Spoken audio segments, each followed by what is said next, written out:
Magandang umaga po sa inyo mga kaibigan, mga listener at lahat ng ating mga supporter dito sa Broad Streamcast at siyempre sa aking Facebook. Magandang umaga po sa inyong lahat. Sabado na naman at siyempre oras na naman para sa inyo pong lingkod na inyo pong sports buddy Romuel Alarcon. At siyempre sa programang eSports Hub kung saan dito po natin hinihimay-himay, tinatalakay, siyempre pinag-uusapan lahat po ng mga bagay-bagay hinggil sa palakasan o sports. Magandang umaga Luzon, Visayas at Mindanao. Magandang gabi, magandang umaga, magandang tanghali sa iba't ibang panig naman ng ating bansa. Sana po ay nakikinig po kayo at sa loob ng 2 oras mula alas 8 hanggang alas 10 ng umaga dito po sa Pilipinas ay magkadaupang palad tayo, magkaroon tayo ng pagniniig ng isipan at para naman sa aking mga issue na tatalakayin sa umaga nito ay magkaunawaan tayo ng maigi. Siyempre dahil sa Sports Day na naman, pag Sabado po Sports Day po yan, para po sa inyo yan na akin pong itong tinatawag na binibigyan ng importansya para maipahatid naman po sa inyo yung mga dapat ninyong malaman, maunawaan hinggil sa tinatawag nating palakasan. At syempre, umpisahan na po natin siguro para makarami tayo. Wilbert Briones watching, good morning sa iyo. At umpisahan na po natin para meron tayong magandang sabi nga mapag-usapan itong umaga na ito. Alam po ninyo, lumulukso ang ating puso sapagkat ang ating Olympian, Tokyo Olympic gold medalist Hidilyn Diaz ay nanalo po ng tinatawag nating gold medal. 3. Sipin po ninyo, 3 gold medal po ang ipinanalo ng ating gold o weightlifter na si Hidilyn Diaz Naranjo. Bakit po natin nasabi na na dapat natin bigyan ng importansya itong issue na ito? Alam po ninyo, yan na lang po ang hindi na kukuha, yung tinatawag na accolade, no? Na dapat niyang maisakamay. Kasi alam po ninyo, nakuha na po niya yung Olympiada So, yung World Championship na lang po ang hindi po lang niya nakukuha. At dahil sa pagkakapanalo niya, no, matindi po, gold medal po siya sa tinatawag na snatch. 93 kilograms po yung inano niya, binuhat niya. Gold medal rin po siya sa clean and jerk, 114 pounds, 114 kilos. At syempre dahil overall siya yung pinakamataas, 207, dahil ang kasunod dun is something like 190 something lang, ay gold medal pa rin siya. So 3 po ang kanyang gold medal na natamo. Magandang umaga Norman Katungkan, ating batchmate, classmate dyan sa Arroyo. Good morning sa iyo at syempre sa iyong mga mahal sa buhay right now na nanonood. Alam po ninyo, bakit ko ito bibigay na panimula na issue na dapat nating bigyan daan? Kasi alam po ninyo, ayon sa tinatawag nating Sports Incentive Act. Sports Incentive Act po ang Southeast Asian Games, no? Yan po ay merong 300,000 para sa gold medal. 300,000.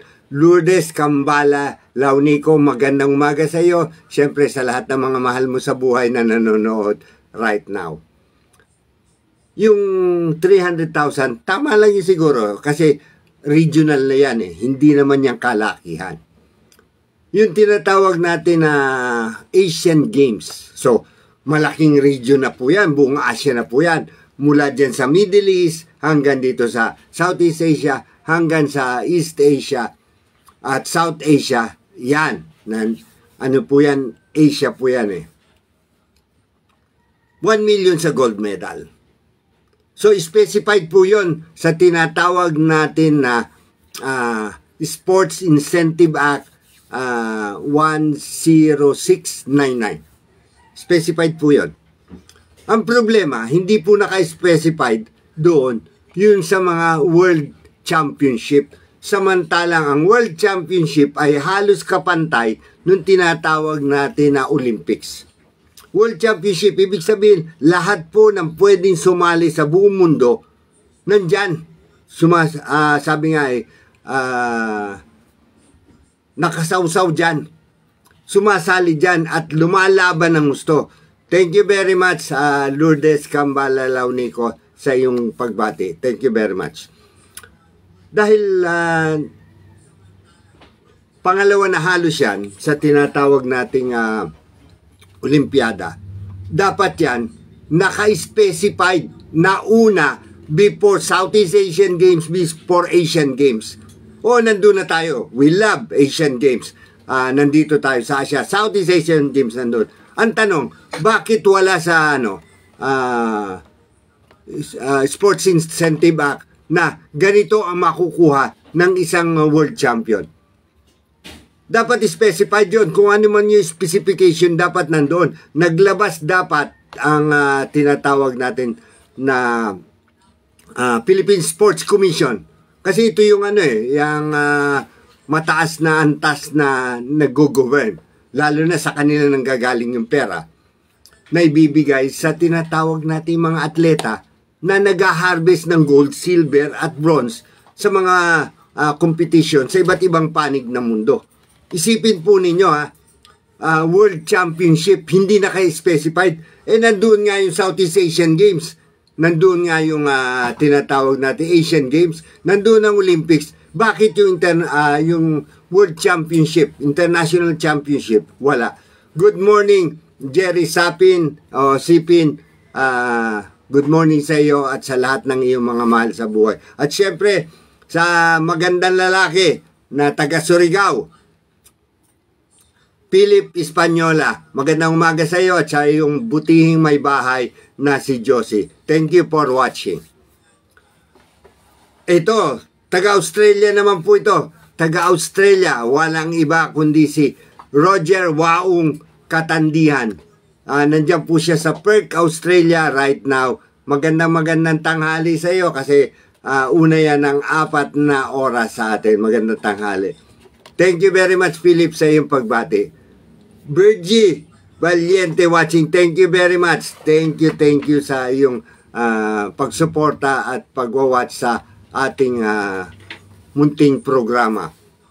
Emily Brutas, yung teacher, na sexy teacher yan dyan sa Caloocan, I think sa high school. Magandang umaga sa iyo, ma'am. At salamat sa inyong pag-suporta at panonood dito sa ating so-called programa, Broadstream Cast Communicators at sa live Facebook natin. Bakit ko nasabi ito? Yung ating butihin na classmate at kumbaga long time friend nandyan, nakatira sa United Arab Emirates, to be particular sa Dubai. Dubai. Magandang umaga sa iyo, Alea Aka Nancy Kasahe. Magandang umaga sa iyo dyan. At sana ay lagi kang nasa mabuting kalagayan. Thank you very much for watching. Tutuloy ko lang ito, Tingnan po ninyo, Nagtataka tayo bakit hindi nila inaayos yung tinatawag na para malaman na kung halimbawa sasabi nila hindi naman pare-pareho yung World Championship, which is true. Meron talagang putok na World Championship. Merong hindi masyado. Pero ito tanong dyan eh. Hindi nga sabihin natin hindi putok masyado na World Championship. Hindi masyado marami na sumasali. Pero kung ang mga sumasali doon ay mga magagaling, nasa top 10 sa mundo, dapat yan considered as, ano yan, kasi may sinasabi pa doon sa 106.99 na kailangan, I think, 45 countries ang kasali. Paano kung hindi? Paano kung hindi nga ganon? You're welcome, Alea Nancy Kasahe. Alam po ninyo kung yun ang basihan na kailangan ganun karami.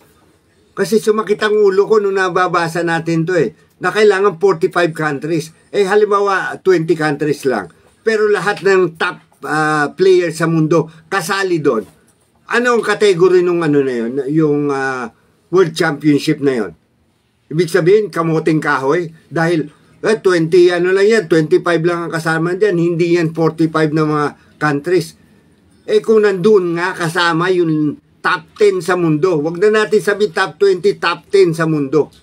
Nandun kasali, nakikipagbakbakan at nanalo ka. Ibig sabihin nun, useless yan, walang kwenta yan dahil yan ay hindi kasama doon sa 45. Mali yan na, na pag-a-arrange. Dapat yan, i-qualify ninyo ang mga World Championship na yan. Nagtataka tayo, sa tagal-tagal ng panahon, yung World Championship, walang specification doon sa tinatawag natin na sports financial incentive sa sports.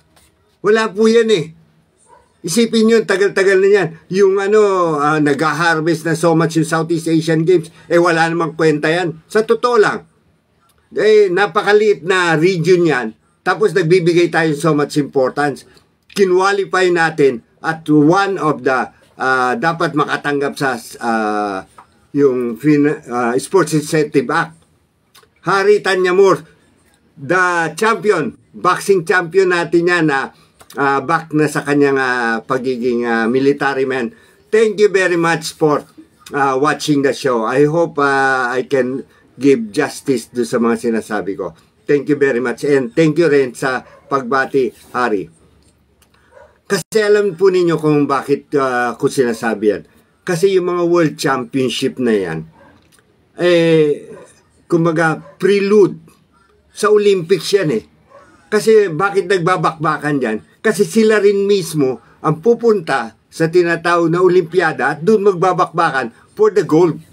So kailangan magaling yung World Championship na yan. Bakit hindi kasama dyan sa 106.99? Bakit hindi nakakwalify na pag ganito ang so-called na competition na yan at kahit na hindi umabot ng 45 na countries, dapat yan mataas ang kalidad. Bakit? Kasi kung marami nga, nandoon nga yung top 10 sa mundo ng mga athlete doon sa particular sports na yon. Tapos hindi natin ilalagay siya doon sa tinatawag na category 1 ng World Championship dahil hindi umabot ng 45. Yung ba ang basihan lang? Nakita po natin yan doon sa Sports Incentive Act ng 106.99 na kailangan 45. Isipin mo ninyo, kung hindi nga umabot doon dahil hindi naman lahat ng mga bansa, kagaya ng pole vault. Yung pole vault, ang sumasali po dyan, hindi aabot ng tinatawag natin na 30 o 25 bansa. Maybe 15, 18, mga ganyan lang. Mostly European. Pero, nandun lahat ng mga magagaling Nandun si Gio Viena, nandun yung Mundo Duplantis, Thiago something ng Brazil, yung Neil Christopher ng United States, mga top caliber. Dahil hindi umabot sa 45 yung kamote na yon, yung yung World Championship. Dapat hindi na po bigyan ng importansya. Mali pong qualification yan. Dapat i-qualify ninyo sa pamagitan ng tinatawag na Philippine Sports Commission, yung mga international world championship na dapat binibigyan ng mataas na antas. O di sabihin na natin, hatiin na natin, elite class at saka yung regular world championship. Pero doon sa elite class, dapat qualified rin yon, dapat o quantified. Ibig sabihin, nandun rin yung mga magagaling. Kahit na konti lang yung kasali. Yan po yung pinupuntos natin. At dahil dyan nanalo si So, kung sa Asian Games, 1 million. Tandaan po ninyo, 1 million ang ibibigay sa gold. Yan po sa yung 106.99. Yung incentive back, sports incentive back. 1 million po sa Asian Games. Asian Games lang yun. Ibig sabihin, pag taga-Africa ka, taga-North America, taga-Europe ka, taga-South America ka, o Australia ka, hindi ka pwede dyan. O, di ba? Pero, sa World Championship, kasali yan. Tatlo yun na panalunan niya. Kung yung Asian Championship, 1 million ibibigay, dapat sa World Championship, mababa na yung 2 million. O sabihin na natin yun na, 2 million. Kada gold. Tatlo ito. Dapat no less than 6 million ang tanggapin yan. Dahil World Championship yan At stake dyan ay sabi nga yan yung mga makakalaban mo rin. Pagdating ng 2024 Paris Olympics. Ganun lang po yan Ganun po ang tinatawag na kategorya nung ating pinag-uusapan dito. Dapat talaga yan mabigyan ng importansya. Ganon din sa lahat po ng mga sports. Marami pong World Championship, iba't ibang sports po yan. Dapat, it's about time that the Philippine Sports Commission should categorize them. Pero dapat logical category. Yun nga, kagaya ng sinasabi natin, 15 lang ang sumali. Pero nandun yung top 10 sa mundo. Dapat ba yun? Nilalagay mo sa lower class? Hindi, dapat nasa upper level. So mali yung pagkakalagay na dapat ganito karami yung mga bansa na sumasali sa World Championship para i-categorize yan ng ganito. Mali po yan. Dapat iintindihin nila na ang World Championship is battle of the so-called magagaling pagdating sa mundo ng tinatawag nating yun sa track and field, yan, marami talagang sports dyan. Nandyan yung tinatawag natin na shot put, javelin throw, tapos yung mga long distance, short distance, marathon, name it, nandyan sa so-called Sir Ariel, isang magaling na boxer, at syempre, highly possible na trainer na siya. Depende. Pwede kang move ka to be a so-called trainer. Diba? Thank you very much for watching. Ariel, syempre lahat ng kasama mo dyan, kung ikaw ay let's say ka,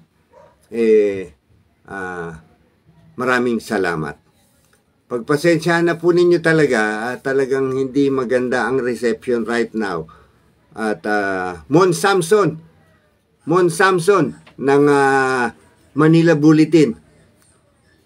Thank you very much for watching. I salute you. Alam ko talagang pillars. Yan yung mga pillars ng ng sports at pillars rin ng Manila Bulletin yan. Talaga naman magaling po yan na editor, whatever. Nevelyn Ruiz Palaya watching, thank you very much. Mon, thank you very much. At kung nasa bahay ka, binabati ko rin ang iyong mga mahal sa buhay. And I'm really very, very thankful sa ginagawa mo, sa pagbibigay suporta mo sa akin bilang isang mataas na pinuno dyan sa Manila Bulletin. Thank you very much. Tuloy natin. It's about time na this so-called 106.99 na Sports Incentive Act must be repealed. It's about time.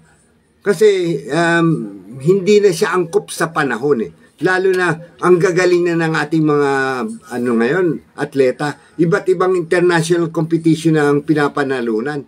Tapos hindi nakalista doon. Ang nakalista lang na ito talagang fix. Talagang tatanggap sila ng ganon.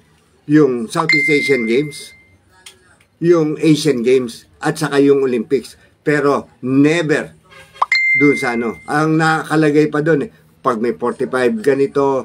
So may mga mga dapat na dahilan. Hindi dapat ganoon Kanya nga, it's about time the Philippine Sports Commission na yan ang humihingi ng budget sa tinatawag natin lower house para sa GAA o General Appropriation Act.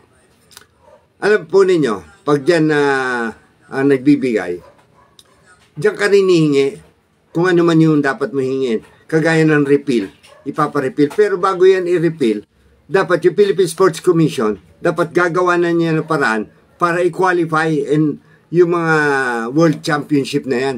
Ano yung nasa elite level? At hindi na dapat yung number ng countries participating. Dapat the quality.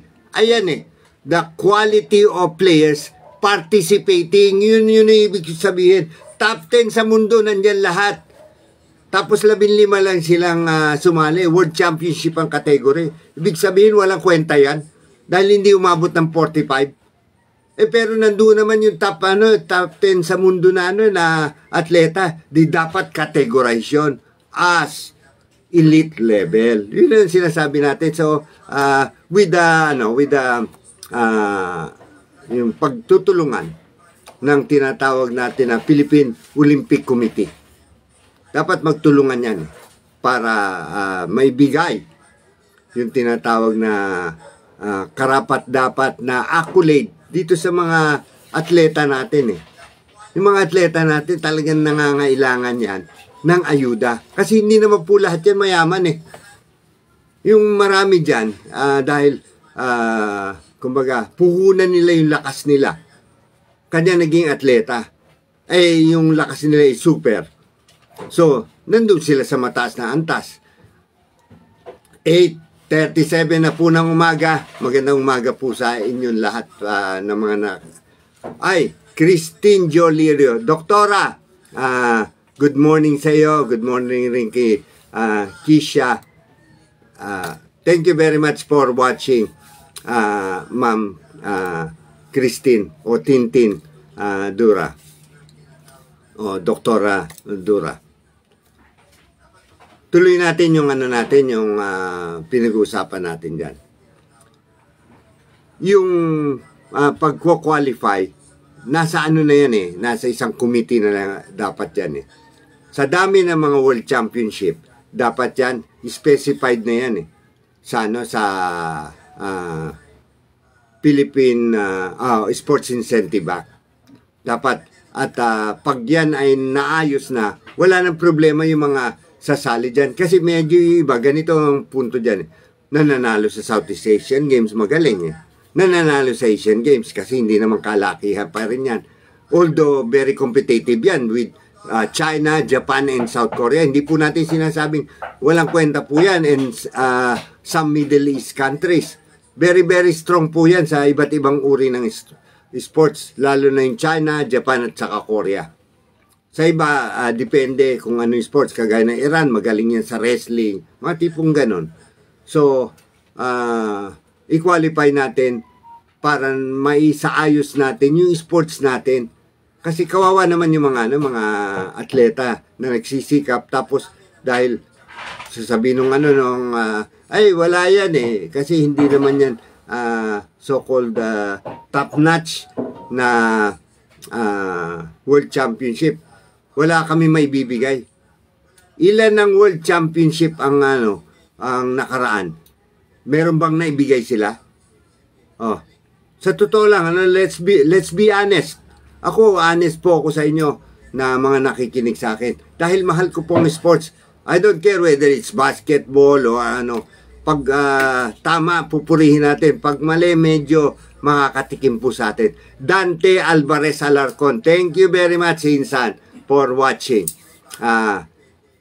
Magandang umaga sa mga mahal mo sa buhay, nakasama mong nanonood sa live natin, both sa broad streamcast at saka sa ating live Facebook. Nakakalungkot, pero yun yung katotohanan, kanya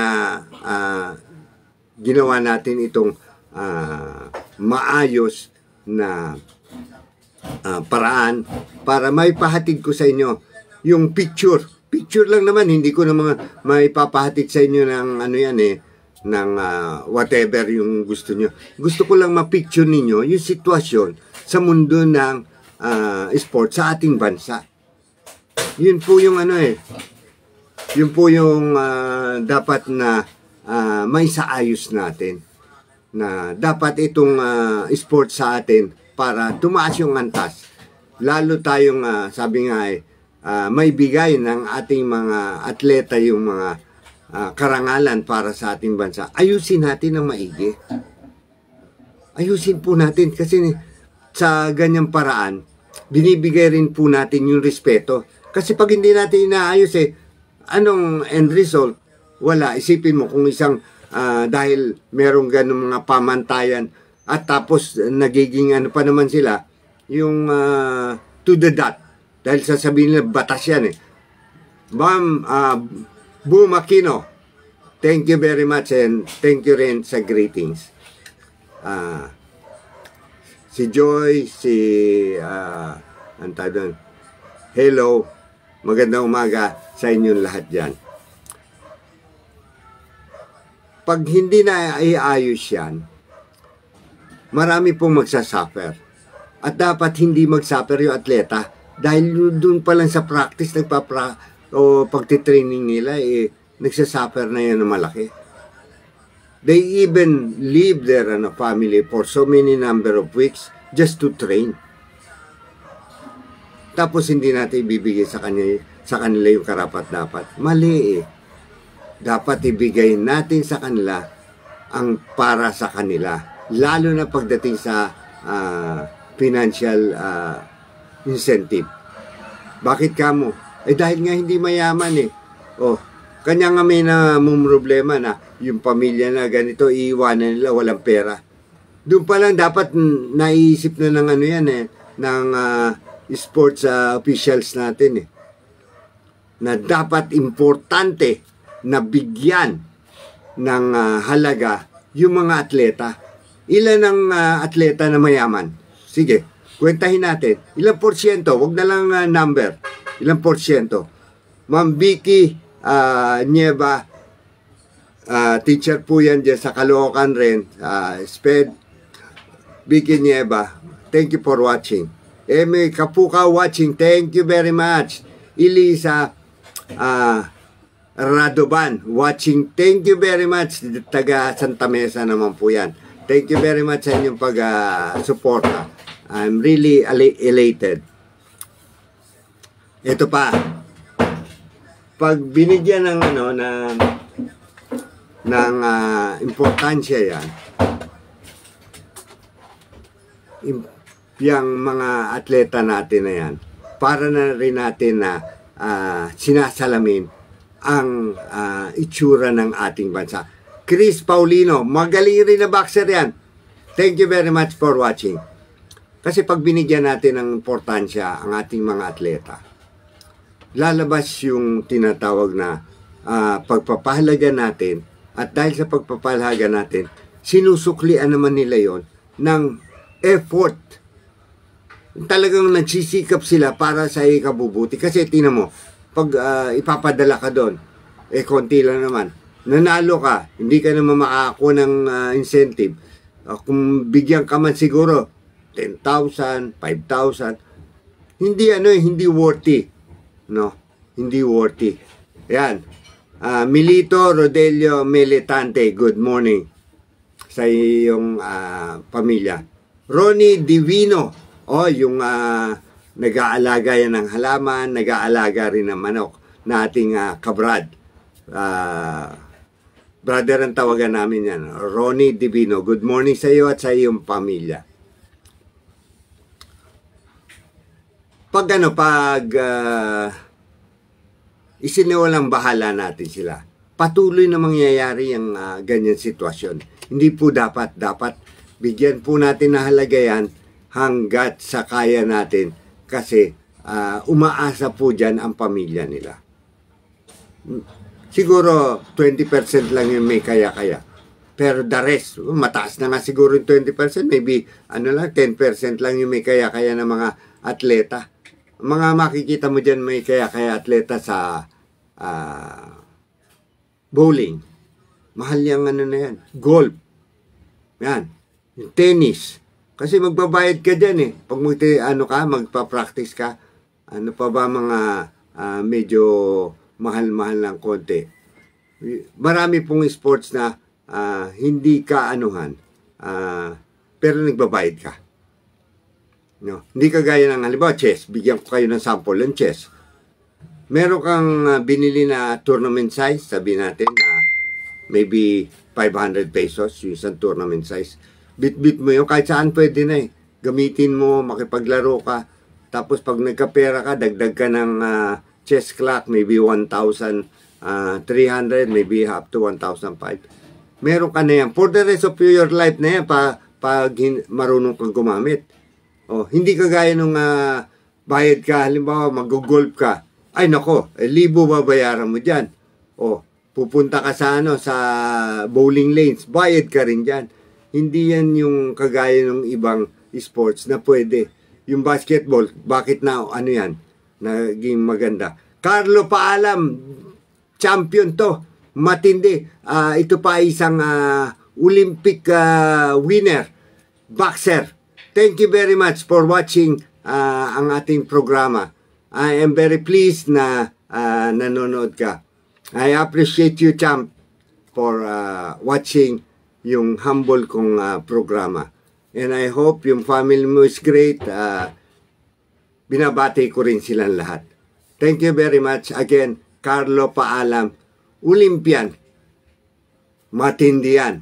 Wala tayong masasabi sa pagiging mahusay. Bata pa yan. Malayo pa mararating yan. Carlo Paalam is the name.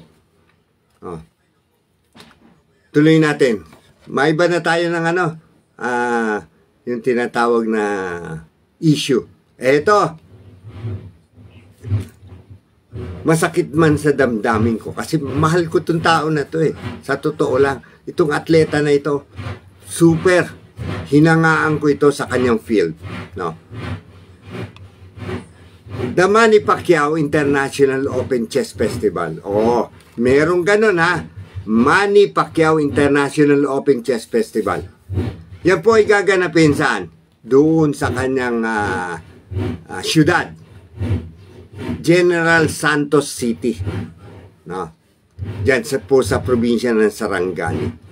Ano po yung bubuhusan niya ng malaking pera. Ito po mag-umpisa itong torneo na ito. International po ito. Ibig sabihin hindi lang po local mga talent ang maglalaro dito. International. Ito ay will coincide on the birthday ng ating pambansang kamao, Manny Pacman Pacquiao. Tayo po, wala po tayong masamang tinapay sa anumang tao dahil yan ikabubuti rin naman natin yan eh. Chess naglaan ng more or less 4.2 million o $100,000. Ito si Manny Pacquiao para dito sa torneo na ito. It's great. Tumutulong siya sa ibang sports, hindi lang sa boxing. Ito tanong, sabi nga sumuka na ba siya ng ganyang kalaking halaga para magtayo ng torneo para sa mga boksingero?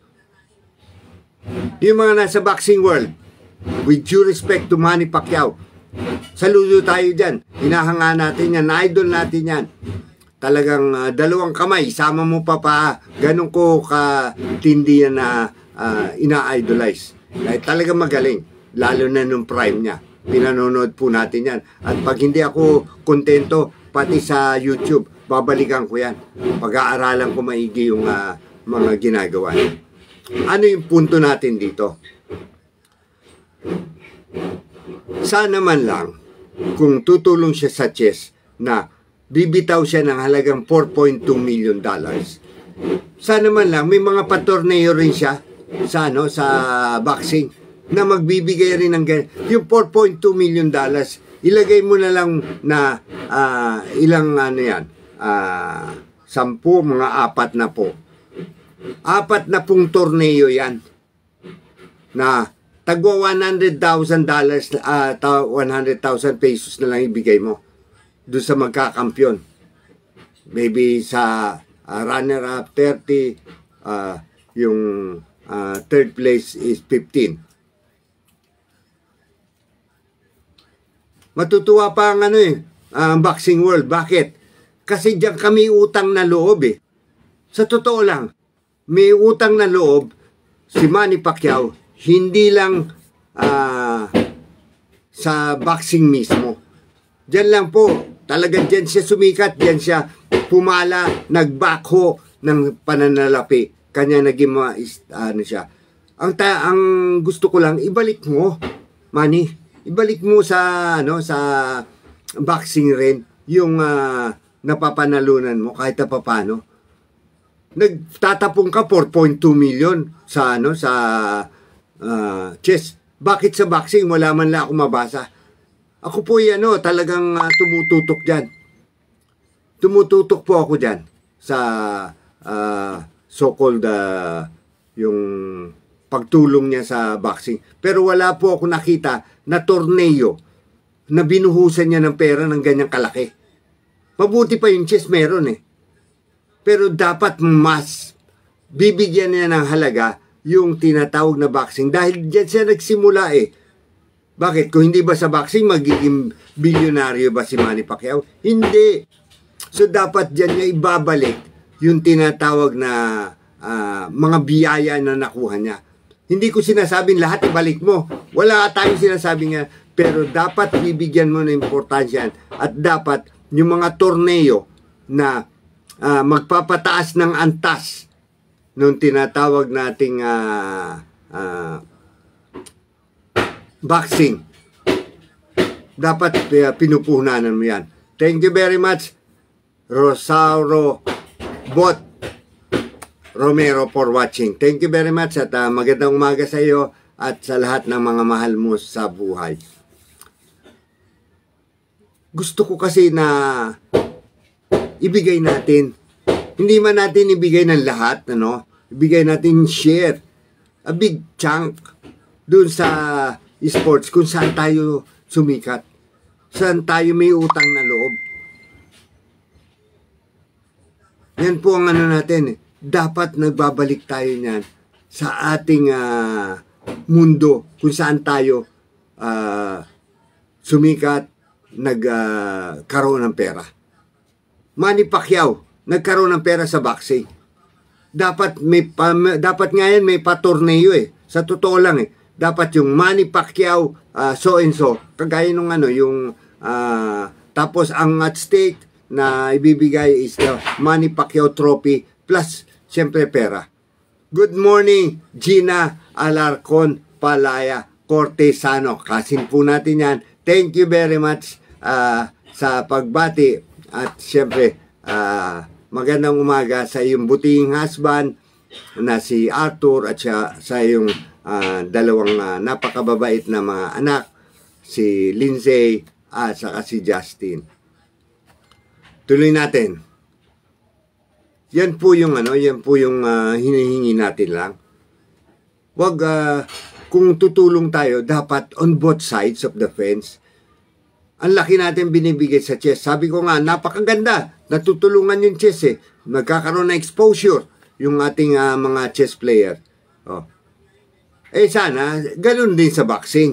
Mag-invite tayo ng mga foreign tapos dito magkaroon ng sabihin na lang natin na 1 million na lang. Tapos every 3 months may competition. Tapos on the third, on the fourth month, dating ng birthday mo, championship na. O, doon ka bumuhos.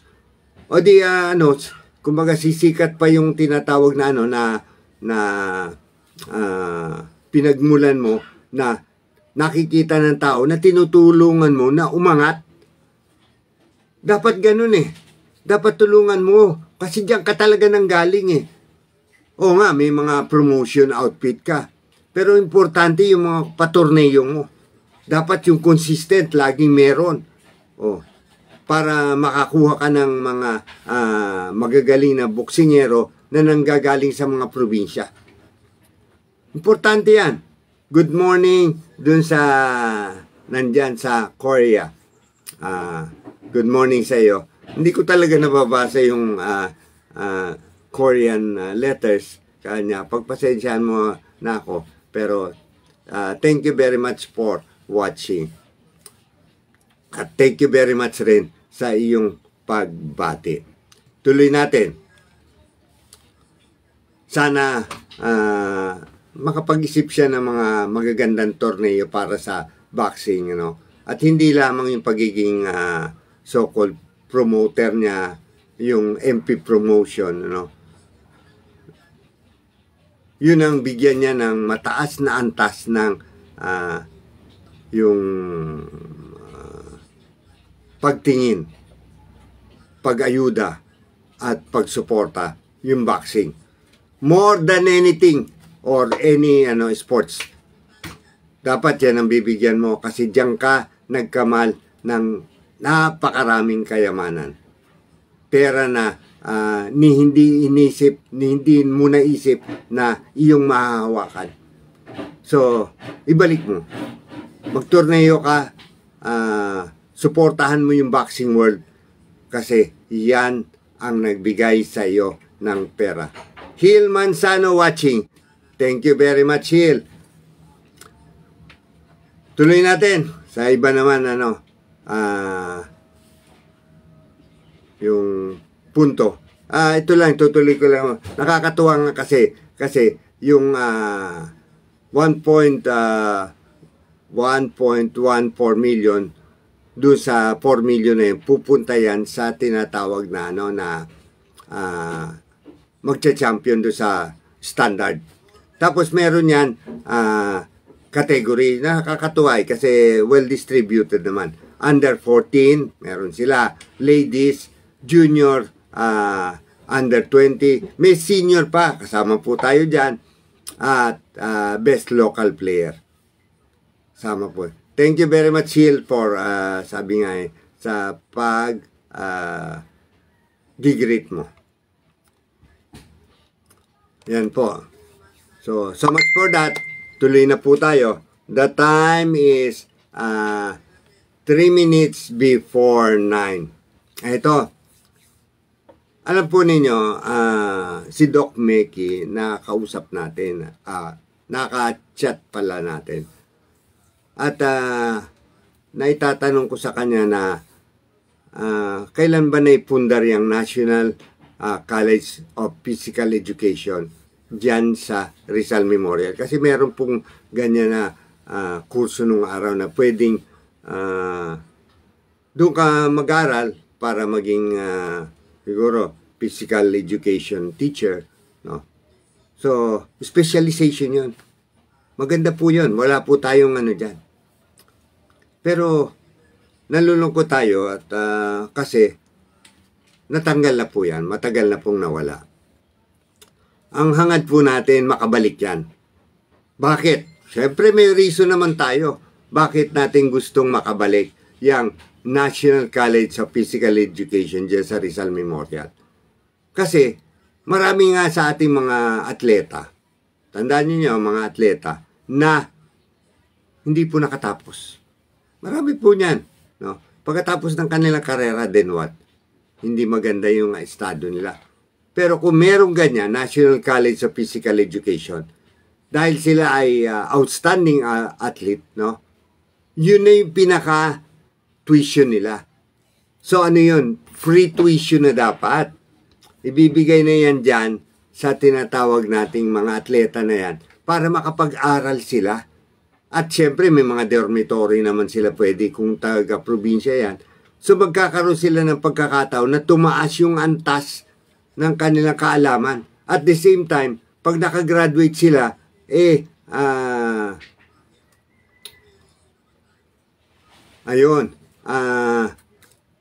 shout out sa mga Aragdon family dyan po sa Bicol, sa Karamuan. Diyos maray na aga sa indong gabos dyan sa Karamuan, yung mga friends natin dyan hindi nagano, si Ma'am Idelin Vertus, si Ma'am Shirley Valencia Versosa, at syempre yung ating BFF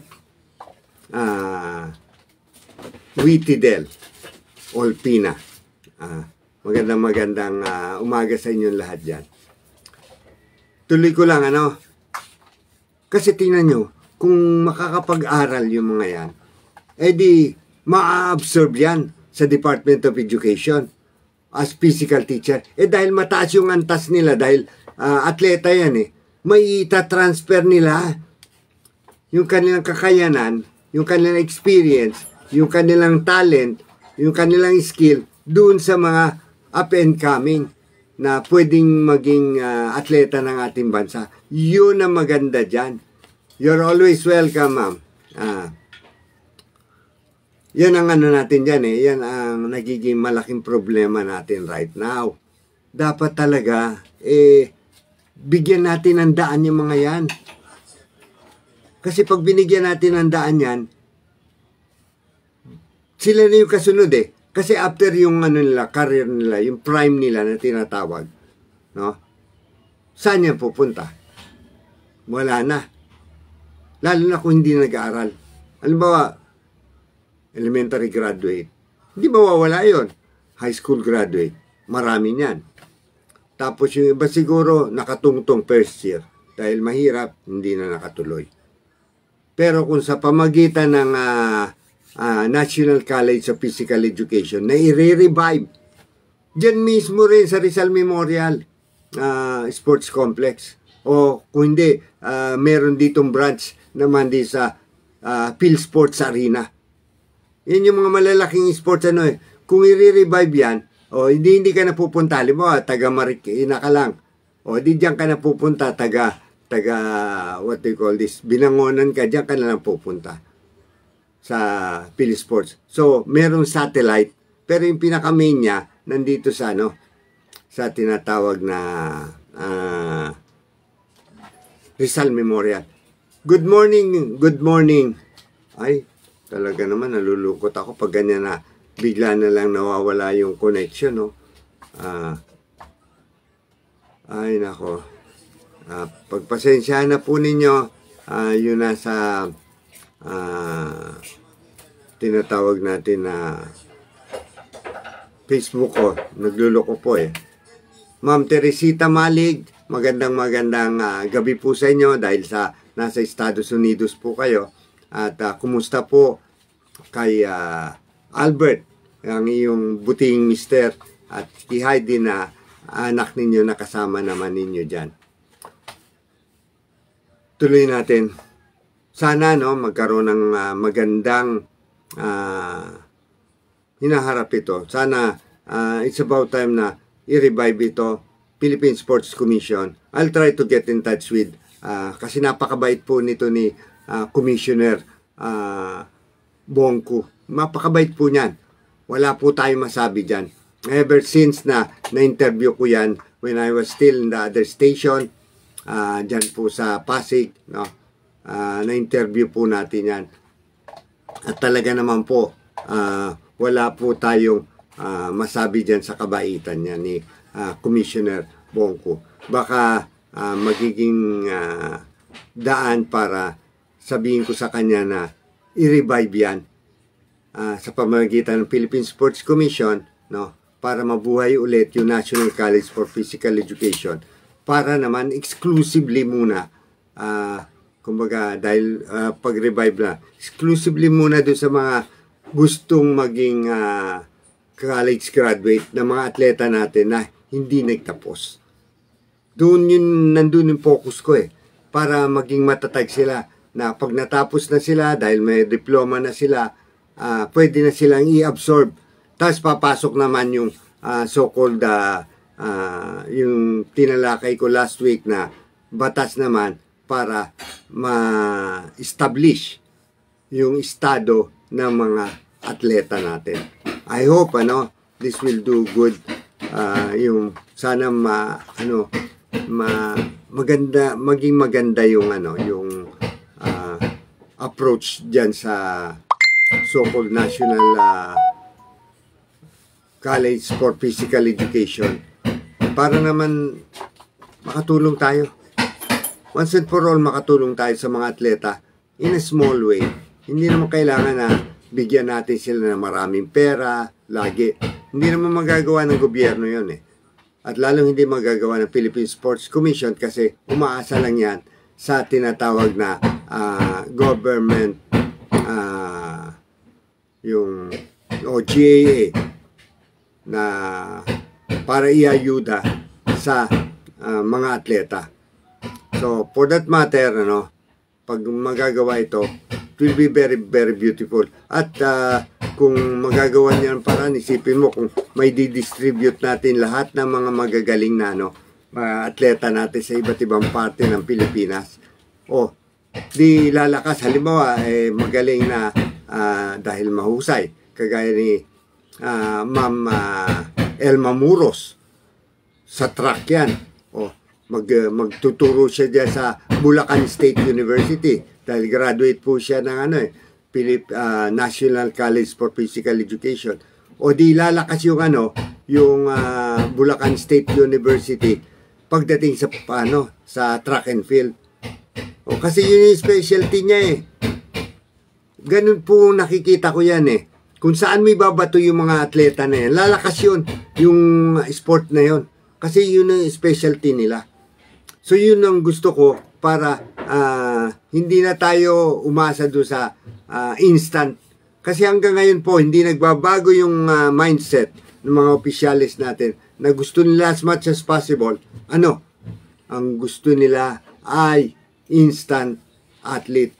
Hindi sila nagtsatsaga ng gusto. Si Hidelin Diaz, mga mahal kong taga-subaybay. Si Hidelin Diaz po ay kumbaga nag-umpisa sa wala. Unti-unti na-improve siya, Kanya yan, ganyan din dapat ang mangyari sa lahat ng sports. Unti-unting mahinog hanggat maging magaling na atleta kagaya ni Hidelin Diaz. Tess Tan Rumor. Asawa po yan ng ating pinsan na si Richard R. Rumor. At yung mga anak niya, si Ted, si Anthony, at lahat ng mga apo mo dyan. Magandang gabi sa inyo dyan sa California. Siyempre yung ating pinsan na si Dave Matias, nandiyan rin po sa San Francisco. Si Irma, si Susan, Susan Flores, Irma Ellis. At lahat-lahat na po kayo ng mga pinsan ko na nandyan. Doon sa East Coast naman, nandun naman po yung ating pinsan na si Lisa Soviet. Magandang umaga po sa inyong lahat. Tuloy natin. Kasi kuminsan nakikarried away ako. Pagpasensyahan na po ninyo ako. Kasi talagang I love so much ang sports na kung sa aking small way ay makatulong naman ako. It will be very, very kumbaga pleasing on me. Hindi naman kailangan na yung sabihin, oy salamat Kahit na hindi po tayo pasilamatan. Basta yung idea natin na may babato sa kanila ay magawa nila. Very pleased na ako. I don't need to be mention. Yan po yung isa sa ko. Hindi niyo po kailangan i-mention yung name ko. Pero Rio Dura. Ito po yung husband ng ni Dr. Tintin Dura na kanina ay medyo bumati rin sa atin. Rio, good morning o good evening o saan man. Kasi alam ko naglalayag ka, hindi ko lang alam kung anong panahon meron dyan. At salamat rin Rio sa iyong pagbati sa ating kaarawan. Maraming salamat. Sa mga ganyang pagkakataon, pagpasensyahan po ninyo ako, tandaan po ninyo, kasi po tayo ay talagang nagmamahal talaga. Nag-iisip po ako yung mga ginagawa ko dito po. 1 linggo ko po ito pinag-aaralan bago ko ihatid sa inyo kung ano yung mga dapat na sabihin ko sa inyo hinggil sa mga issue na ito, kontrobersya at mga news item. Ito, 17-year-old Sofia Frank won the gold medal dyan sa Asian Open Figure Skating. Ito ay ayon sa Philippine Skating Union. 17 years old. Ricardo Yambao is watching. Thank you very much. Pakibati na rin ang iyong butihing may bahay na si Luisa. Thank you very much. Itong 17 years old nito, after diyan sa naging gold medal siya, anong pwedeng iayuda ng Philippine Sports Commission dito? Dapat ito, meron na kaagad itong mga training facilities na, sagot namin yan para tuloy-tuloy na pag dumating na siya doon sa hinug na panahon, pang World Championship, World Caliber na siya. Di pa kinabangan natin. Yan yung sinasabi ko na dyan tayo mag-concentrate. Marami tayong mga batang magagaling eh. Ang problema lang, hindi nahuhutok dahil walang ayuda na ibibigay. Hindi po necessarily pera. Yan po ay yung training, coaching. Sir Gino, thank you very much for watching.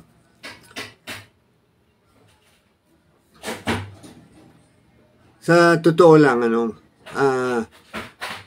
kailangan nito mga bata na ito, whether chess, skating o anuman, yung continuous training sa mataas na antas. Ano yung mataas na antas na yan? Yan yung antas kung saan bibigyan natin sila ng magagaling na coaches. Yun ang kailangan ng mga yan eh. Kasi paano mo magpapagaling ng gusto yan? Paano mo ina-expect na mag-gold medal yan? Kung pababayaan lang natin yan na sige, mag-training ka na lang mag-isa mo. Bahala na magulang mo. Wala mangyayari dyan. Dapat meron tayong budget para dyan. Kanya nga, kung totoo na may 1 billion, dapat mag-set aside na dyan na kung ilan million, maybe 100 million, no? Just for the training, coaching, at syempre, food intake ng mga youngster. Na yan yung gagamitin natin sa darating na panahon eh. Kasi kung totoo na na lulusot yung 1 billion na Philippine Sports Commission budget na gusto na ng Senate Committee on Sports dyan sa Senado na si Bongo. Baglaan na po tayo dito sa mga youngster nito. Train natin sila very hard para sila yung future ng ating sports. Kasi windang po ang sports natin sa totoo lang. Walang maayos na tinatawag na programa lalo na pagdating sa grassroots. Kasi nga ang main focus nila, with due respect to them, sa ating mga sports official, yung tinatawag na instant. Gusto nila instant lang, magaling na kagad. Hindi pwede yan eh. Hindi pwede yan. Dapat yan ay maghutok tayo. Hutukin natin. Kung meron man, sabi nga, additional incentive na lang yun sa atin. Bigla merong anak na isang Pilipino na nakatira dyan sa Amerika na gusto maglaro.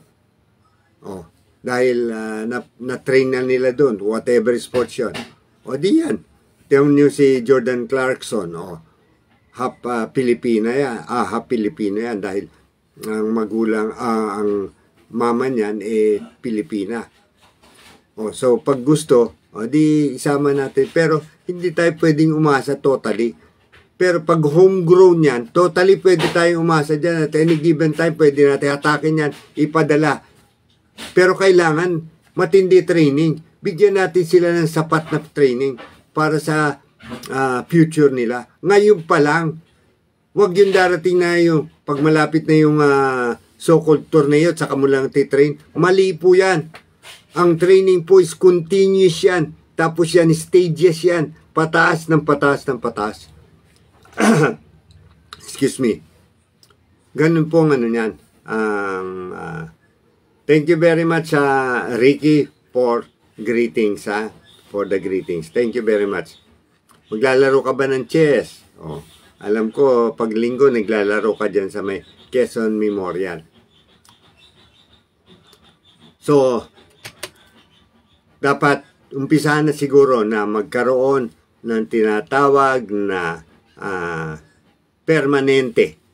Yun ang word na dapat na andyan. Permanente na programa para sa mga youngster sa iba't ibang so-called sports sa ating bansa. Katatapos lang po ito. Doon tayo sa mixed martial arts. Alam ko yung mga Pilipino mahilig dyan sa mixed martial arts eh. Brandon Vera, natalo po yan sa isang Iranian, ki Amir Ali Akbari, doon sa championship number 164. KO siya. Kanya nga, it's about time. Sabi niya, I call it sabi nga, quit. I call it quit. So, dapat naman, may edad na naman yan eh.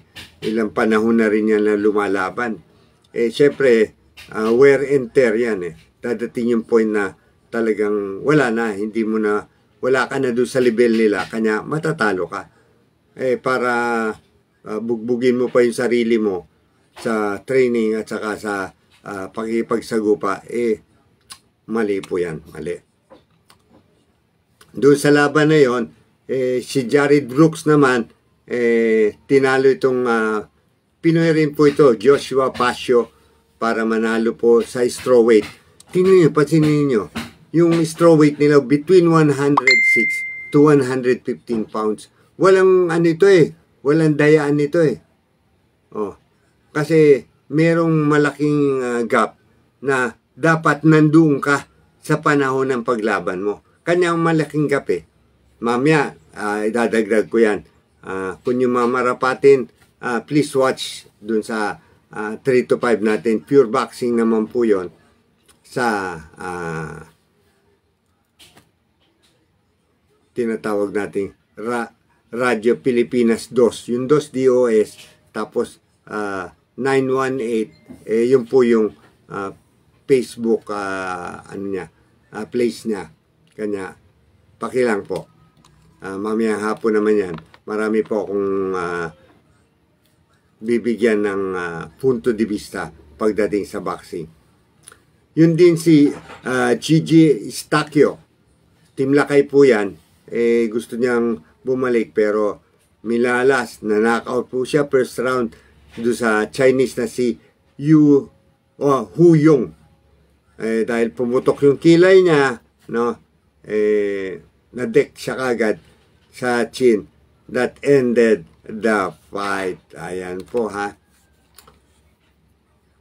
Olympics. Lapit na po yan. Maybe a year and a half from now. Edna Bigkas. Diyan po galing yan sa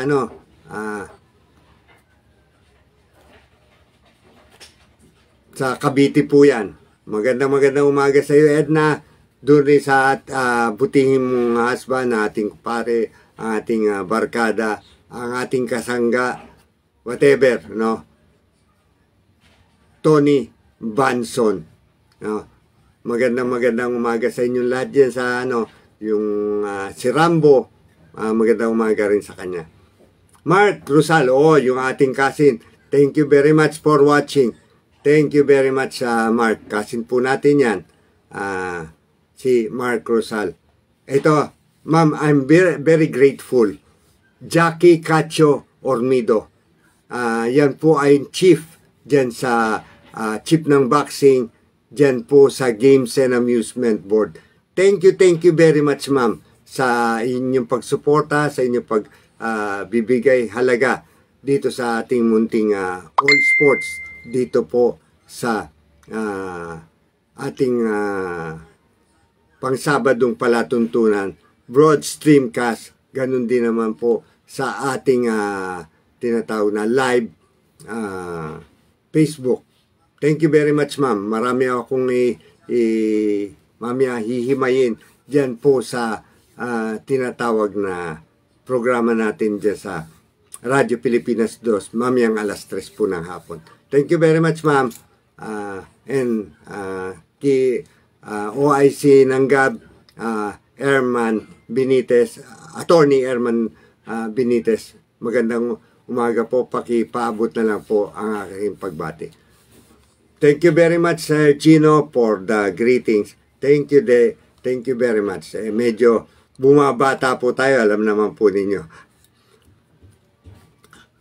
Ito po, World Cup. Hindi ko pa pala natatapos yung Olympics. Alam po ninyo, 2024, para alam na po ninyo, 2024, dyan po sa Paris, ayos na yan 2028, dyan po naman yan gaganapin sa Los Angeles. At saka 2032 sa Brisbane, Australia. Yan po tandaan po ninyo, yan po ang magiging At ang pinag-uusapan na ay kung sino o kanino ibibigay itong tinatawag na 2036 Olympics naman. Hil Rubiego Ko. Oy, good morning. Our international referee, international judge sa boxing po yan. Good morning po sa inyo. Tuloy natin. Sa inyong lahat na nanonood, thank you very much po. Dito tayo sa Olympics, World Cup. Kanina lang umaga po ito kanina lang umaga. Nabasa natin.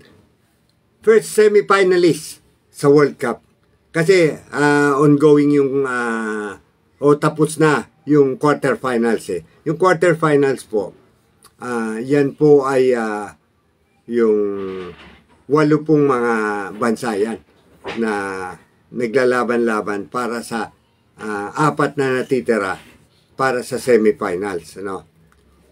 Tinalo po ng Croatia. Ito matindi. Tinalo po ng Croatia yung favorite na Brazil. Alam naman natin sa taon na ito, yan ang top favorite Brazil. Ito dihado po ito, Croatia. Pero magaling rin po ito Kasi yung mga sinagasaan rin po niya. After 90 minutes na regular, Pedro Taduran, good morning. Boxer po magaling yan sa minimum weight. 1-1 after 90 minutes. Nagkaroon ngayon ng shootout. Kasi kailangan pagdating na dito sa mga quarters, ganyan, semis, nagkakaroon ng mga shootout dyan. Tinalo po nila ng Croatia yung Brazil 4-2. Kanya pumasok po. Sila po ang unang-unang pumasok sa tinatawag nating semifinals. Ang score 4-2, pero ito po ay mula sa 1-1 na kanilang so-called goal score after 90 minutes. Manood po kayo, napakaganda po ng World Cup. Yan po ay nagaganap every 4 years lang po. Kanya samantalahin na po ninyo. Panoorin po ninyo yung nagaganap na World Cup na yan. Napakaganda po. Kasi ang World Cup is more than the Olympics kung ituring. Good morning, Ma'am Shirley Valencia Versosa. Good morning sa iyo dyan. How is your, yung pagtuturo? Kumusta ka na? Give my regards to your loved ones. At sa lahat ng mga taga Karamuan, siyempre kasama ka na doon. I think, nung araw, taga Tawog. Hindi ko alam kung saan ka. Taga Ili ka na rin ba sa, hindi ko na katandaan So, good morning, ma'am. Teacher po yan ay grade 5 dyan po sa Karamuan. Shirley Valencia Versosa. Isipin po ninyo na na-upset. Upset na po yan eh. Kasi hindi naman favorite ang Croatia eh. Nagkatalo nga sa shootout. Yung shootout po, ganito po yan. Yan po ay paghaharap ng dalawang team. Palitan po sila. Didepensa sa goal, no? Didepensa sa goal yung isa. Yung isa sisipa ng free kick. Kailangan masangga yon, no? At tinalo po ng Croatia. Ang galing ng mga Croatian. Pagtalo nung nakita ko nakakatuwa eh. Pagtalo ng mga Brazilian, sinipa niya yung bola, hindi pa ere. Doon sa ilalim nung nung mga paanong nung dumidepensa na mga hindi napansin ng nung tayo doon. Dahil mabilis yung bola, nakashoot. Ang gagaling ng mga Croatian. Humanga ako sa technique nila na yun. So, congratulations sa Croatia for entering the semi-finals. Ito, betting odds. Doon sa laban na yun. Sipin mo plus 800. Ibig sabihin, taya ka ng yung $100. Tama ka ng 800 pag ikaw pumusta ng Croatia laban sa Brazil. Ang Brazil naman, taya ka ng 286. Tama ka ng 100. Pero natalo sila Yung mga jihadista, dito, yung mga panahon. Ito, ay mukhang sa tingin ko may bagong world champion na hindi, sabi nga, hindi mga favorite. Yun ang dating sa akin Kasi wacky race na yung yung elimination. Ronald Acero Lapormina, good morning. Thank you for watching. Ganun din naman Nad Nazareno Jr. Thank you for watching and thank you for the greetings. Lani Gonzales, Lani Laportesa Gonzales. Kaibigan po natin yan ng mahabang panahon. Si Lani. Lani, thank you very much for the greetings. Thank you very much for the so-called support na ibinibigay mo. Thank you very much. And give my regards to your loving husband. Tuloy natin. Ito. Isa another semifinals. Ito maganda rin Nanalo yung Argentina over Netherlands. 2-2 yan. Sa shootout rin nagkatalo. 2-0. Ang galing. Tapos yung betting odds nila, pag tumaya ka sa Netherlands, ang 250, tatama ng 100. Pero yung Argentina, tumaya ka ng 100, tama ka ng 150. Llamado pa rin. Jasmine Peran. Uy, thank you very much, Jasmine. Thank you for watching. Give my regards sa Peran family. Mga taga taga Karamuan rin po yung mga pera na yan at mga somehow teka, paano ba yung lolo ko, yung kanilang magkakapatid yan, 7 magkakapatid yan, lolo ko lang yung lalaki, lahat po babae yan, kanya iba't iba yung yung apelyido na, lahat po yan puro babae, yung lolo ko lang yung si Apolinario. Yun po ang kapatid nila lalaki. And the rest are babae na po. Tuloy natin. Abangan po ninyo ito. Ako dito. Kasi ang Morocco talagang for the first time pumasok sila sa West Africa. And thank you very much. At nakabalik na yung sa broad stream natin. Yan po ay plus 450. Ganun po katindi. Yung $100, tama ka ng 450. Sobrang dihado po yan. Tapos pag Portugal ka, kasi ito yung isang pairing Pag Portugal ka naman is, taya ka ng 115 para tumama ka ng 100. So, Portugal against Morocco. Hindi nakakasiguro dito si Cristiano Ronaldo at saka yung mga tao niya. Kasi iba ang level ng competition na nakikita natin na ipinakikita ng Morocco. Ako, if I will be going for it, gusto ko maglaban sa championship, alam po ninyo, yung Morocco at saka yung Croatia. Yung hindi pa nakakatikim ng championship, kasi yung although ang Portugal hindi pa rin po yan. Yung Argentina, yung Netherlands hindi pa rin po. Pero yung Netherlands laging sabi nga nila nag-aayos, tumitingin o nakakaparamdam. Pero yung Morocco, wow, Croatia, yun yung mga magagandang kampyonato, yung hindi mo ina-expect na abot. Pero it's a wacky race. Hindi natin alam kung sinong papasok. Pero dahil meron ng pumasok, nanalo na yung Argentina, nanalo na rin yung Croatia. So, may dalawa na pumasok sa semifinals. Aantayin natin yung resulta ng Morocco versus Portugal and England versus France. Yung England po ay talagang yamado po yan, 210. Tapos yung France minus 140. So, ibig sabihin, talagang ito yung yung inaasam-asam. At ito, tingin ko dito, Battle Royale ito. Titanic Duel. England versus France. Kahit anong araw talagang matindi yung bakbakan yan. Pati sa gera, di ba? Nung panahon ng Inglaterra laban sa Pransya. Ito, balitaan ko kayo doon sa bago semis, itong quarters, nanalo po yung Brazil doon sa quarters at tinalo niya para umusad, sa South Korea. Tinalo po niya. Very dangerous po yung South Korea na yan kasi nagpakita yan ng pangil doon sa elimination. Kanya, saludo po tayo dyan. So, nanalo po yan.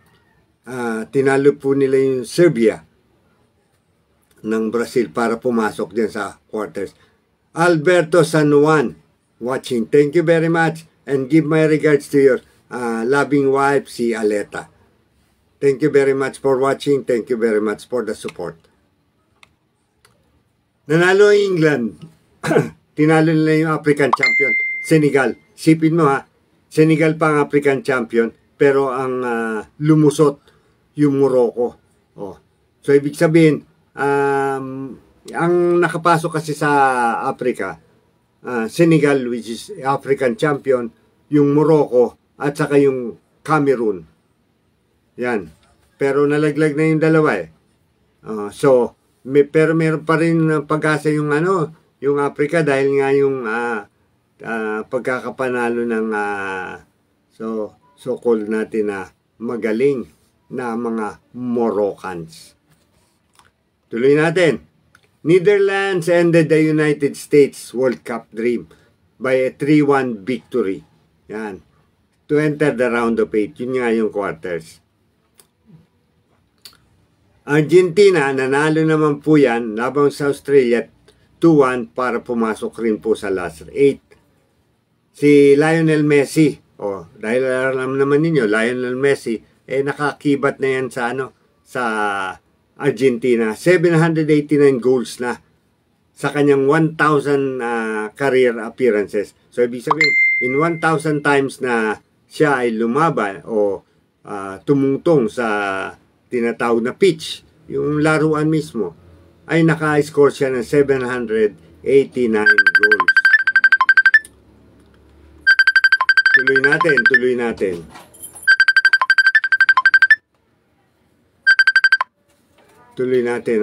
Tuloy natin yung yung Croatia, slam the door. Ito, Japan din, matindi rin ito Nag-upset ito Germany, sinipaan ito Tinalo ng Croatia. Kanya nga medyo malakas rin ang Croatia. Japan na yan, tinriwan pa niya. Sipin po ninyo, ibig sabihin malakas talaga. Tapos ito, yung disciplinary fine ay ibinigay po sa worth 50,674 euros. Kasi yung mga ito sa kanila, tinan mo sa World Cup ha. Tingnan nyo itong na ito. Yung mga supporters lang nila kung ano-ano lang yung sinasabi. Pero pero pinenalize sila 50,674 euros ng yung FIFA. Kasi nga yung mga supporters nila, fans nila, kung ano-ano yung sinabi laban dito kay Milan Borjan.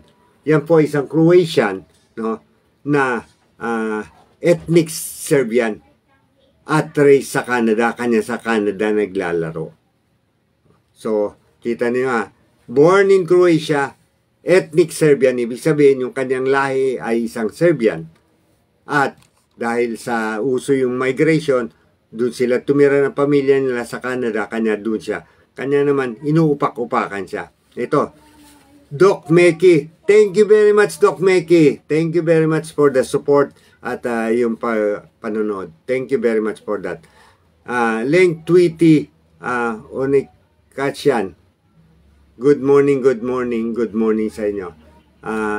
Doc Meki, I'm looking forward na magkakwentuhan tayo face to face at marami akong gustong ipaliwanag sa iyo hinggil sa mga ideas na gusto natin na malaman at maipahatid sa ating mga so-called sports loving community. Hat trick. Alam niyo yung hat trick, yung kakaibang uri ng bibigay na o pagkakaroon ng goal. Si Goncalo Ramos, after so many number of games, siya yung una nagbigay ng hat-trick dyan sa World Cup. Itong 2022. Mahirap kasing gawin yan Something like ibang klase yan. Jason Vergara watching, thank you very much. Ganon din naman sa ating barkada nung high school, kaklase nung high school, Ronnie Manyalak. Thank you very much for watching. At syempre, kay Awo, Fidel Frisco. Belated happy birthday sa iyo, Fidel. Thank you for watching rin. Tuloy natin. Gumawa siya ng hat-trick dyan sa World Cup, nung talunin ng Portugal ang Switzerland 6-1. Sipin mo ninyo, malakas yung Portugal Napakalakas po yan. Sa totoo lang, pakalakas po yan. Ito, bakit ko sinabi na gusto ko ang Morocco na umabot sa championship. Isipin po ninyo doon sa quarters, tinalo nila no other than Spain. Spain perennial contender yan Malakas po yan. Tinalo nila. Shootout. Sabihin na natin shootout. Kahit na 3-0 sa shootout, ibig sabihin, nakasunod-sunod yung hindi nakasagot, kaya tinigil na. Hindi na hindi na aabot. Dalawa na lang yung ibibigay na, sabi nga, sipa, kahit na i-shoot mo yun, 3, tutalo pa rin, kanya tinitigil na. Yan. Pero mo yun, the Spaniards was denied goals in the shootout by the Moroccans. Sipin mo, Spanyol yan. Mga perennial contender sa World Cup. Tinalo lang ng ganun na lang. So, I think Morocco will do good. Yung Spain po yan, at saka yung Portugal, magkalapit na country yan Kadikit. Ang tawag po dyan, Iberian Peninsula. Yan po yung Iberian Peninsula kung nagbabasa po kayo ng World Geography. Kung tinalo yung Spain, posibleng talunin na rin ng Morocco yung Portugal. Sabi nyo ba? Hindi. Merong dyan may tinatawag na magaling na player dyan. Sino? Cristiano Ronaldo. Pero may problema kasi ang Portugal right now. Kasi mukhang binabangko nila. Hindi natin maintindihan kung gumagawa lang ng drama ang Portugal doon sa senaryo para hindi mapansin yung Portugal na umabot ng finals. So parang pinalalabo nila yung pero yun ang kalaban ng kung totoong hindi maganda ang sitwasyon at hindi maganda ang communication between yung coach ng Portugal, I think Santos yata yun, at ito si Cristiano Ronaldo. May kalalagyan yung yung Portugal sa Morocco. Kasi yung Morocco masyadong mataas ngayon ang nila, yung adrenaline nila dahil tinalo na nga nila yung Spain. So yan po Ito yung ito po yung tapos na po ito. Croatia versus Brazil, nanalo po ang Croatia. Netherlands versus Argentina, nanalo po yung Argentina. Yan po yung pairing ang inaantay na lang po natin ngayon at saka bukas na sa isang araw yata ito. Morocco against Portugal at saka England against France. Ayan po. Ito. Although 20 minutes na lang po tayo at mag-alas 10 na. Naniniwala po ba kayo? Ito ngayon. Naniniwala po ba kayo nang merong Pilipino na naglalaro sa World Cup? Sabihin mo naman sa akin, kalokohan yan. May Pilipino naglalaro sa World Cup? Yes! May Pilipino. At ito po ay si Alphonse Ariola. Sino yan? Sabihin mo naman, sino yan? Goalkeeper po ito, si Alphonse. Siya po ay isang Pilipino by blood. Kasi yung nanay at tatay niya, si Cleto at saka si Heidi Ariola. Full-blooded Pilipino yan na migrant sa France. Overseas workers po yan ng isang mayaman na French couple. At sila ay nagpunta doon nung late 80s. Si Alphonse po, start playing nung 6 years old. Kanya yan, 100%. Member po yan ng French team. Kanya, kung isipin po ninyo, dapat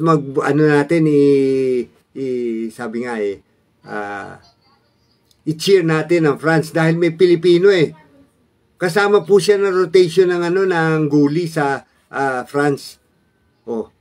Kumbaga, kumpleto. Rowena Reyes, good morning, good morning, good morning. Thank you very much for watching. Thank you very much for the greetings, Rowena. Thank you sa inyong lahat na nakakaalala po sa inyong lingkod. Ito. Sa galing po nitong itong Pilipino na ito, siya po ay naging Eurosports Revelation of the Year noong 2014. Hindi po kayo bibigyan ng ganyan na category na makakatanggap kayo ng award. Eurosports, kabuuan ng Europe, tapos Revelation Player of the Year. Aba, no wonder nakakasama siya sa French national team. Ang panlaban ng French si Kylian Mbappe, yung highest paid soccer player sa mundo. Walang iba kundi si Kylian Mbappe. 128 million po ang kanyang so-called kontrata. Ganun po kalaki. Itong taon po na ito, itong World Cup na ito po yung mga contender po sa Golden Boot. Sabihin mo, sino na, ano ba yung Golden Boot na yan? Ang Golden Boot, yan po ay may pinakamaraming goals na nagawa. Yan po, pinakamaraming goals. Yan po naihinto lang, nawawala ka sa so-called na probability na makakuha niyan pag na-eliminate na kayo. Ibig sabihin, natalo na, ay kahit na naka-5 ka na, natalo ka, wala na yon, hinto na doon. Ito, dahil buhay pa yung dahil hindi pa natatalo yung so-called France, dahil inaantay pa niya laban sa Inglaterra, meron po yan na 5 goals. Si Alvaro Morata may 3 goals, taga-Argentina po yan, nakapasok ang Argentina, so buhay pa yan. Marcus Rashford, May tatlong ginto po yan, ay tatlong goals, no? Taga Netherlands po yan. Natalo. Bye-bye, no? Tapos si Lionel Messi, meron po 3 goals yan sa Argentina. Buhay pa yan. Bukayo Saka, mukhang Aprikano ito na migrant sa England. May 3 goals. Cody Gakpo, may 3 goals sa Netherlands. Talo po yan, kanya hanggang 3 goals na lang yan. Oliver Giroud na may 3 goals ng France. So, dalawa yung panlaban ng France. Yung Kylian Mbappe na may 5 goals at saka si Oliver Giroud. Whatever you pronounce it, ano? May 3 goals ng France. So, may dalawa sila doon sa panlaban nila. Ito, tingnan nyo po talagang matindi ang bakbakan talaga sa World Cup. Ultimo yung mga Qatari TV na mga commentaries, ganyan. Inalaska nila yung Germany. Kasi nga, isa German doon sa gumagamit nung One Love armband. Yung protesta sa ginagawa ng Qatari doon sa mga so-called LGBT, migrant workers, ganon. So, inalaska nila, natalo kayo labas kayo. So, kita nyo, ganun katindi ang bakbakan dyan. Hindi lang po so-called yung doon sa loob ng pitch, sa loob mismo ng court, o ang bakbakan, pati sa TV. Ito, Cristiano Ronaldo, ito yung star ng Portugal, had sworn to Fernando Santos, Fernando Santos, yung nung sinubstitute siya, kasi natalo po sila sa mga South Koreans. Yun yung talo nila pero hindi nagustuhan kasi ni Ronaldo. Siyempre, alam mo yung mga superstar, normally, they don't care. Kahit na coach ka pa, mukhang hindi maganda yata yung nasabi niya. Kanya medyo, kumbaga parang hindi na, ito nga yung sinasabi ko, ano ba yung strategy dito ng coach? Talagang wala na siya bang believe kay Ronaldo, kanya medyo gusto niyang hatakin si Ronaldo mula sa starting 11 at ipasok na lang, kundi naman sa crucial moments tatanggalin mo siya. Hindi ko po alam. Kasi pwedeng ploy yan Ano yung ploy? Yan yung strategy na gagawin nila para hindi bantayan masyado si Ronaldo at maka-score for them para maging world champ for the first time. At alam naman natin dalawang superstar dyan.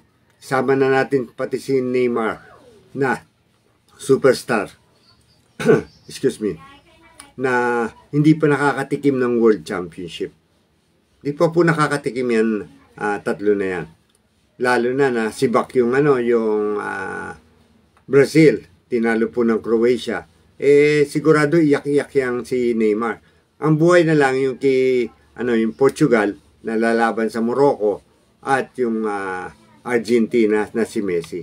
So abangan po natin yan. Tapos ito, alam naman po ninyo si Edson Arantes do Nascimento. Yan po ang tunay na pangalan ni Pele. No? Ano po yan? Treated po sa respiratory infection. Yan po sa Albert Einstein Jewish Hospital sa Sao Paulo, Brazil. Medyo nasa tinatawag na na stable condition na. So, nanonood po siya ng World Cup, no? Kahit na nasa bed po siya.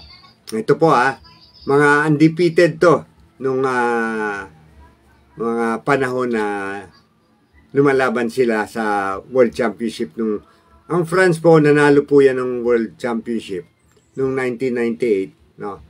Wala pong talo yan.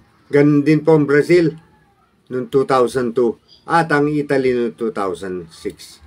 Yan po yung tatlo na nag-world champion po yung bansa nila na hindi sila nakatanggap ni isang talo. Tapos yung Germany naman won it in 2014 pero nag-draw sila ng Ghana 2-2 sa group stage. So, ibig sabihin, umpisa pa lang. France won it in 2018 but had a scoreless draw with Denmark. And Spain won it in 2010 but lost to Switzerland 1-0 in the group stage. Yan po. So, at least alam po ninyo. Alam po ba ninyo na itong 2022 Qatar World Cup ay 4th consecutive World Cup tournament kung saan mahigit sa 20 stage o 20 games o matches ang decided by 1 goal. Ito po in 2010 sa South Africa 21 pong games na decided on 1 goal. Yung 2014 sa Brazil 21 rin po na matches was decided by 1 goal. Sa Russia, dito matindi, 24 na 2018 po yan. Doon po ginanap yung huli pong World Cup sa Russia. 24 pong games undecided on 1 point dyan po sa Russia. At 21 po dito naman sa South Korea and Japan noong 2002.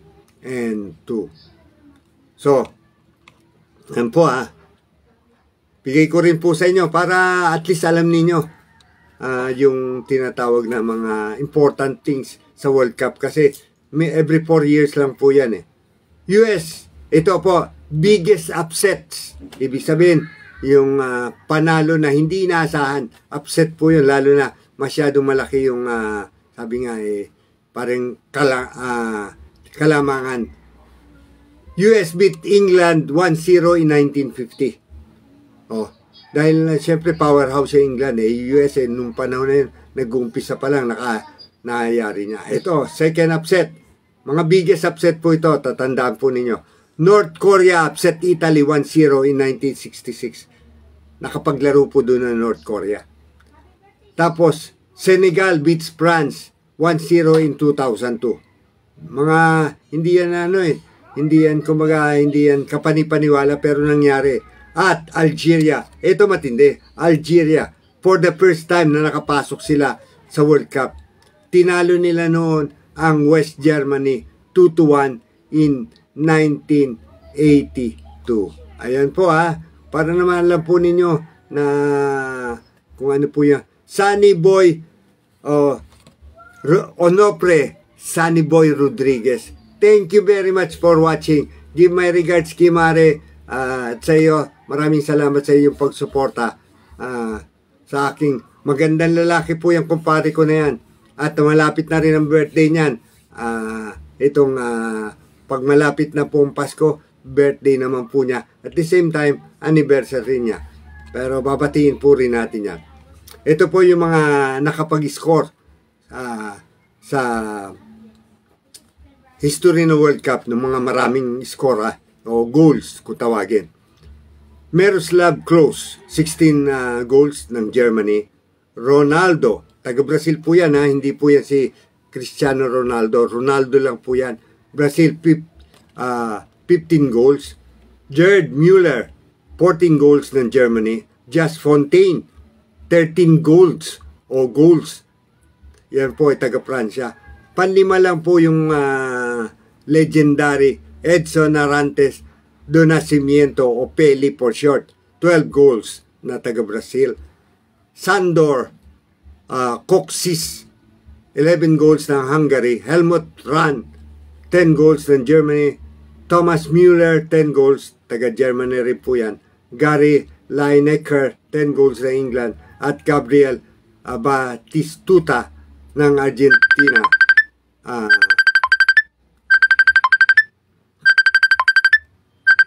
Salamat. Chairman, on air po ako. Tawagan ko na lang po kayo mamaya. Top countries sa preliminaries. Ito po sa preliminaries po. Preliminaries po yan. Netherlands naka 7. Itong nakaraan pong ongoing pala na World Cup. 7 wins, 7 points siya, 2 wins, 1 draw, no loss. England, 7 points, 2 wins, 1 draw, 0 loss. Argentina, ito nakakatuwa yung Argentina. 6 points siya, 2 wins, 0 draw, pero natalo po siya ng isa. France, 6 points, 2 wins, 0 draw, 1 loss. Japan, 2 wins. Kita mo nyo, ang lakas talaga nung 0 draw, 1 loss. Morocco, wala po yan sa elimination, di po natalo yan. 2 wins, 1 draw. Brazil, 2 wins, 1 loss sa elimination po yan, ha.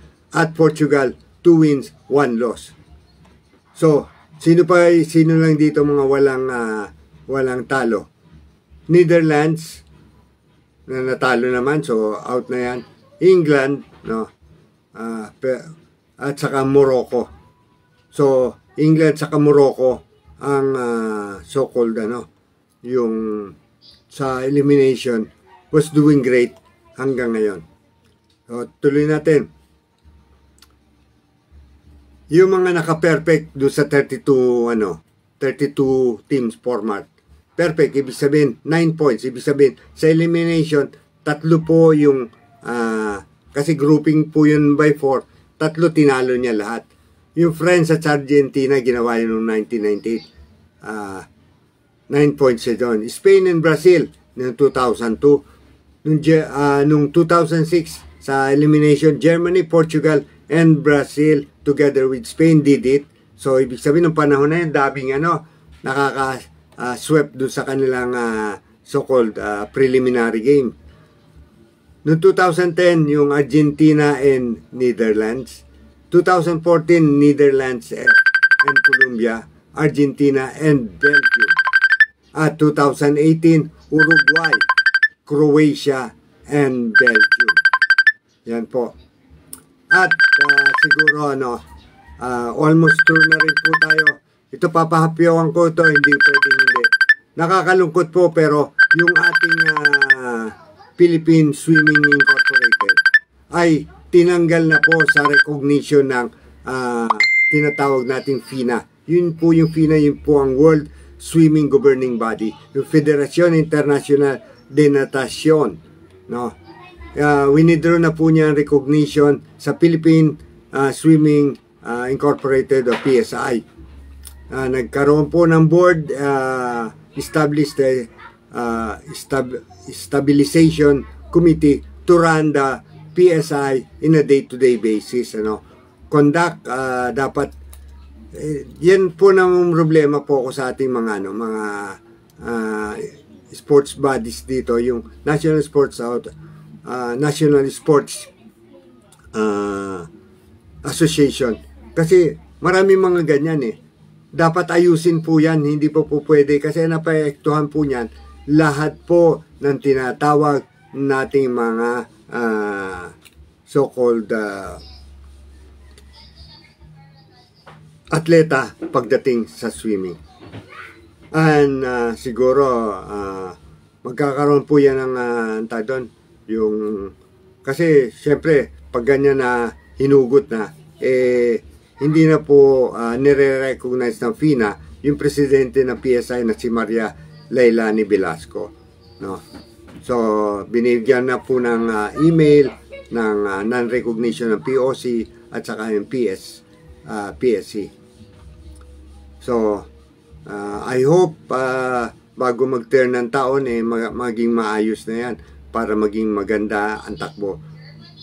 Ray Dueñas Tria watching. Good morning classmate. Salamat sa yung pagsuporta at panonood mo. And with that, maraming salamat siyempre kay Gino Salaw sa lahat ng tinatawag nating Broad Streamcast family na pinangungunahan natin administrator na si Kaben Paipon. Maraming salamat po. At lahat na po ng nandyan po sa Broad Streamcast, manood po kayo sa kanila kasi marami po kayong matututunan sa kanila. Siyempre sa lahat ng ating mga listener sa Pilipinas, sa Metro Manila, sa ating mga kababayan sa Karamuan, sa buong mundo, mga nanonood. Marami pong salamat sa inyong pagsuporta. At with that, I hope susuportahan pa rin ninyo ako sa mga ibang mga Sabado pang darating. Have a pleasant day at happy weekend to everybody. I love you guys!